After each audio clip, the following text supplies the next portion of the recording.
Hi friends, I am still at the Wildwood Lifestyle Center, and I wanted to show you friends a clip.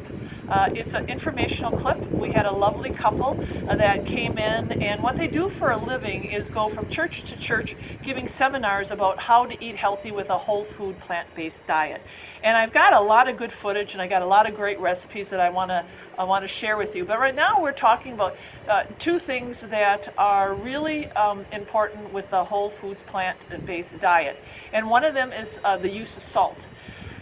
We kind of overlook it.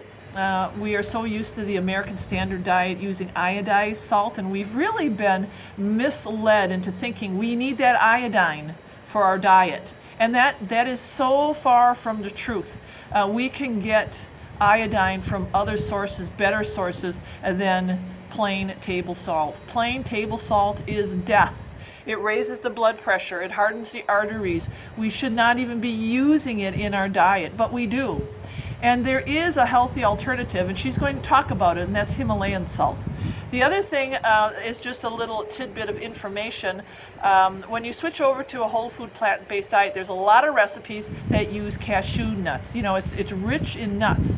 And one of the things is, in order to use the nuts and get the most optimal nutrition from it, is you need to soak your nuts. And she's going to talk about why that is. So, all right, let's get small. So maybe it'll be less than that.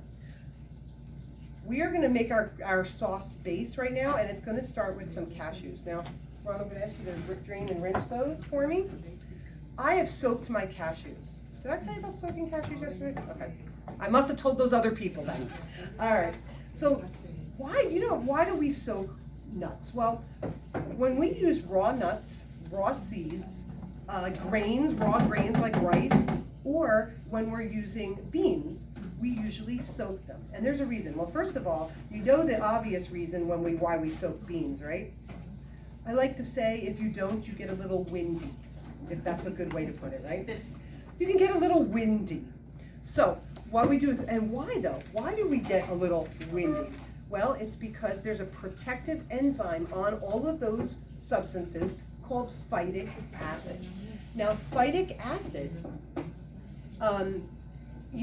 you can soak these things to get the phytic acid off. Now, phytic is P-H-Y-T-I-C, in case you want to look it up. Now, so the first reason why we soak them, well, the first reason really is we soak them because they're nice and soft for the blender too. That's the culinary reason. The physiological reason, well, we don't want that gassiness. Or sometimes if you eat a lot of raw nuts, you can get a little stomach ache. You can get a little, like a little indigestion kind of thing. So they don't eliminate that. But there's even more important reason why. The phytic acid will prevent the absorption of certain minerals like magnesium and things of that nature in your lower intestines, in your small intestine. So we want to, when you're absorbing the good nutrition, we don't want to block some of that. So the best thing to do is, if you need to soak them at least 2 hours, and rinse them and drain them and then rinse them good. Or overnight is optimum. But you can get most of the phytic acid off in a couple hours, and it'll soften them up for the blender or whatever you're doing. Now, if you're going to eat walnuts, just say you love walnuts raw, you like to put them on your salad or whatever, soak them for a couple hours or for overnight, drain them, rinse them, and then put them out and either stick them on the counter and just let them dry. And then you can bag them and store them however you would store them. But now you've gotten all the phytic acid off and it hasn't affected the nut, or you don't have to eat a wet, soggy nut, right? Prussiate of soda. Now, yellow prussiate of soda is what makes it so it's an anti-clumping agent, but it's also a known carcinogen. So it is in our salt. And what happens is they strip all the minerals out, and then they want you to make you feel like you have something, so guess what they do? They throw a little iodine in there. So you really have one mineral, but it's not even naturally occurring, it's added in. So I would tell you, salt is about the cheapest thing in the store. Toss it out. And just buy a little bit better quality salt. I think that it'll be better for your health. But iodine is important. The sea salt and the Himalayan pink salt do not have enough iodine in it for our good health, okay? So sea salt is good. Yes, sea salt is my second choice. Himalayan pink is my first. What I do is I buy a better quality iodized sea salt, and I mix it 1/4 the iodized sea salt with my Himalayan pink salt. I mix it together so that I'm getting the little extra iodine, because iodine is important for our thyroid and things of that nature. So, and the reason why is because, you know, we're trying to improve our health and make healthier choices. Himalayan pink salt is mined over 5,000 feet below sea level, okay? It is 99.9% pure, okay? So it's not contaminated being that deep into the earth. But also there's some other things.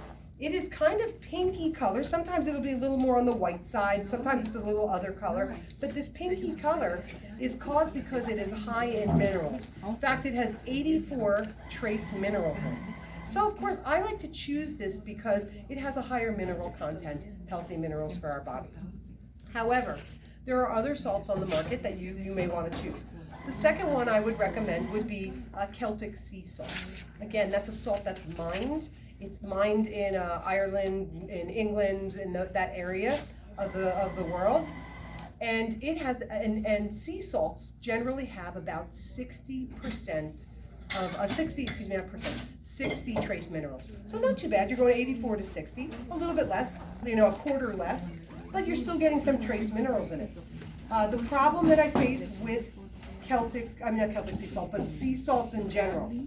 Sea salt became very popular about 15, 20 years ago. All of a sudden, everybody wanted sea salt. When that happened, these big companies like Diamond and Morton's all said, oh, we want to sell sea salt now. So what did they do? They commercialized them, made them in big batches, over-processed them. So you will not get those 60 minerals. I would suggest if you're buying salt to buy a more artisan, a little nicer quality of salt to get those good quality minerals. But